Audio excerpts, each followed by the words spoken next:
আল্লাহ নিজেই বলতেছে যে এক ধরনের মানুষ যারা আল্লাহকে বলে, আল্লাহ দুনিয়াতে আমাদেরকে কল্যাণ দেন, আমাদের ছেলে মেয়ের মাধ্যমে দেন, আমাদের স্ত্রীদেরকে আমাদের অনুগামী করে দেন, হায় আল্লাহ আমাদের রিজিক আমরা যা কামাই করি তার ভিতর উন্নতি দেন, কল্যাণ দেন, আমাদের প্রতি আপনি রহমত বর্ষিত করেন, বরকত দান করেন। এগুলি আমাদের প্রত্যেকের চাওয়া পাওয়া কিনা?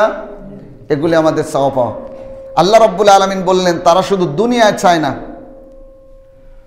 তারা শুধু দুনিয়ায় চেয়ে ক্ষান্ত হয় না। ওয়াফিল আখিরাতি হাসানাতাও ওয়া কিনা আযাবান নার। তারা আল্লাহর কাছে চায় যে আল্লাহ রাব্বুল আলামিন আপনি আমাদের কবরের পেরেশানিটাও দূর করে দিয়েন। আল্লাহু আকবার বলেন। শুধু কবরের পেরেশানি না মাবুদ, আপনি কবর থেকে যখন হাসরের ময়দানে আমাদেরকে তুলবেন তখন ওই জাহান্নামে যে কঠিন আযাবে, ওই কঠিন সময়ে যখন আমরা পেরেশান হয়ে যাব, আমরা তখন পানি অভাবে দৌড়াতে থাকব, খাবার অভাবে দৌড়াতে থাকব, কেউ বা পুজের পানির ভিতর, নাপাক পানির ভিতর গলা পর্যন্ত ডেবে থাকবে। অনেক মানুষ সূর্যের তাপে মাথার ঘিলুগুলি টকবক করবে। রব্বুল আলামিন ওই কিয়ামতের কঠিন ময়দানে আমাদেরকে জাহান্নাম থেকে মাফ করে দেন। সকলে বলুন আমিন। আল্লাহ রব্বুল আলামিন সে আমাদের কথা তুলে ধরে বললেন যে এমন কিছু মানুষ আছে যারা দুনিয়াতেও কল্যাণ চায়।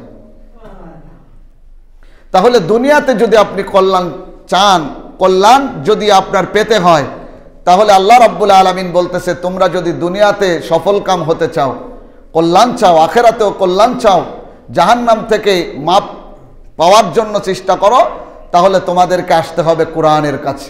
আর সেই কোরআন তোমাদেরকে প্রত্যেক পার্ট টু পার্ট জবাব দিতে থাকবে।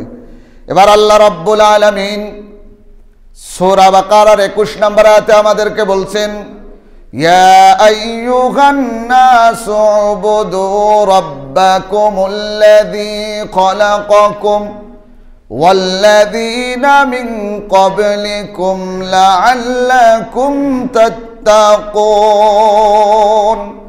আল্লাহ রাব্বুল আলামিন আমাদেরকে বলতেছে, হে মানুষ সকল, মুমিন, মুসলমান, খ্রিস্টান, ইহুদি, বৌদ্ধ, হিন্দু, কাউকে আল্লাহ টার্গেট করে নাই, সমস্ত মানুষকে টার্গেট করে বলছে, হে মানুষ সকল, নাসু উবুদু, আগে মানুষ, তারপরে বলতেছে তোমরা ইবাদত করো, রব্বাকুমুল্লাযী, যিনি তোমাদের রব, খলাকাকুম, তোমাদেরকে সৃষ্টি করেছে, ওয়াল্লাযীনা মিন ক্বাবলিকুম, তোমাদের পূর্ববর্তীদেরকে সৃষ্টি করেছেন কে? আল্লাহ। লাআল্লাকুম তাত্তাকুন, তোমরা তারই ইবাদত করো যিনি তোমাদের পূর্ববর্তীদেরকে সৃষ্টি করেছেন। লাআল্লাকুম তাত্তাকুন, তাহলেই তোমরা ফরেজগার এবং একজন খাঁটি মুসলমান হিসেবে তোমরা জিন্দেগিতে একজন খাঁটি মুমিন হতে পারবে। আর এই খাঁটি মুমিন হওয়াই হলো আল্লাহর পক্ষ থেকে দুনিয়াতে তোমাদের জন্য কল্যাণ। আল্লাহু আকবার বলেন। আজকের যে নামাজ পড়ার মতো তৌফিক দিয়েছেন কে? এটা আমাদের জন্য কল্যাণ কিনা? আমার শক্তি, আমার টাকা, আমার অর্থ আমাকে মসজিদে আনতে পারে যদি আল্লাহ না আনে। এবার আল্লাহ রাব্বুল আলামিন বলতেছেন যে তুমি যে ইবাদত করবা রবের জন্য, সেই ইবাদতটা কেমন হবে? সূরা বাইয়িনার 5 নম্বর আয়াতে আল্লাহ বলছেন, ওয়ামা উমিরু ইল্লা লিয়াবুদুল্লাহা মুখলিসিনা লাহুদ্দিন। এবার তুমি তোমার অন্তরটাকে ঠিক করো। এবার আল্লাহ রাব্বুল আলামিন বলল, ওয়ামা উমিরু ইল্লা লিয়াবুদুল্লাহ, তোমরা একমাত্র ইবাদত করবা কয়জন? আল্লাহর। মুখলিসিনা লাহুদ্দিন, যখন এক আল্লাহর ইবাদত করবা তখন মুখলিস হয়ে খালেস নিয়াতে একেবারে আল্লাহর সামনে নিজেকে বিনয়ের সুরে দাঁড় করে দিয়ে তোমরা আল্লাহর সামনে দাঁড়িয়ে যাবা। আজকের এই নামাজে যখন আমরা দাঁড়াবো, আল্লাহর নবী হাদিসের ভিতর বলছেন, ও উবুদুল্লাহ কাআন্নাকা তারাহু ফাইন লাম তাকুন তারাহু ফাইন্নাহু ইয়ারাকা। আল্লাহর নবী বললেন, শোনো, তোমরা যখন নামাজে দাঁড়াবে তোমরা মনে করবা তোমার রব তোমার সামনে, তুমি দেখতেছো। আল্লাহু আকবার বলেন। শোনো, যদি তুমি তোমার আল্লাহকে দেখতে না পাও তবে তুমি বিস্মিত হয়েও না, দুঃখ পেও না, স্বয়ং তোমার রব তোমার নামাজটা নিজেই দেখতেছেন। আল্লাহু আকবার। আমাদের নামাজ কে দেখেন?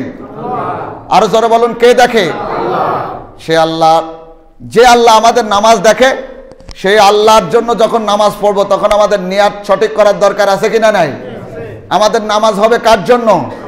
রোজা হবে কার জন্য? জাকাত হবে কার জন্য? দান সদকা হবে কার জন্য? এই কথাটা আল্লাহ কোরআনে সূরা আনামে বলে দিয়েছেন, ইন্না সলাতি ওয়া নুসুকি ওয়া মাহইয়ায়া ওয়া মামাতি লিল্লাহি রাব্বিল আলামিন। আমার নামাজ, আমার কুরবানি, আমার যাকাত, আমার সব কিছু একমাত্র কার জন্য? আল্লাহর জন্য। তো আজকে আমরা যারা এখানে এসেছি আল্লাহ রাব্বুল আলামিনের জন্য আমরা এখানে নামাজে আসছি, আর নিয়াতটা এখন আমরা পাকা করে নিলাম যে একমাত্র রবকে খুশি করার জন্য আমরা মসজিদে উপস্থিত হয়েছি। কারণ এই ঘরটা পৃথিবীর কোনো মানুষের, এই ঘরটা পৃথিবীর কোনো মানুষের নাকি যিনি আমাদেরকে আপনাকে সকলকে সৃষ্টি করেছেন সেই আল্লাহর ঘর, আল্লাহর ঘর। আল্লাহ রাব্বুল আলামিন এই ঘর আজ নয়, রাসূলুল্লাহ সাল্লাল্লাহু আলাইহি ওয়াসাল্লাম আসার পূর্বে থেকে আল্লাহর ঘর দুনিয়াতে ছিল, এখনো পর্যন্ত আল্লাহর ঘর দুনিয়াতে আছে কিনা? নাই, আছে। আর আমরাও থাকবো না, এই ঘর দুনিয়াতে থেকে যাবে, ঠিক কিনা? তো আল্লাহর রাসূল সাল্লাল্লাহু আলাইহি ওয়াসাল্লাম সহকারে আল্লাহ প্রত্যেকটা নবীকে দুনিয়াতে পাঠিয়েছিলেন একটি দাওয়াত দিয়ে। আমাদের নবী ছিলেন শেষ নবী, আনা খাতামুন নবিয়্যিন লা নাবিয়্যা বাদি। আল্লাহর নবী বলছেন আমার পর আর কোনো নবী দুনিয়াতে আসবে না, আমি শেষ।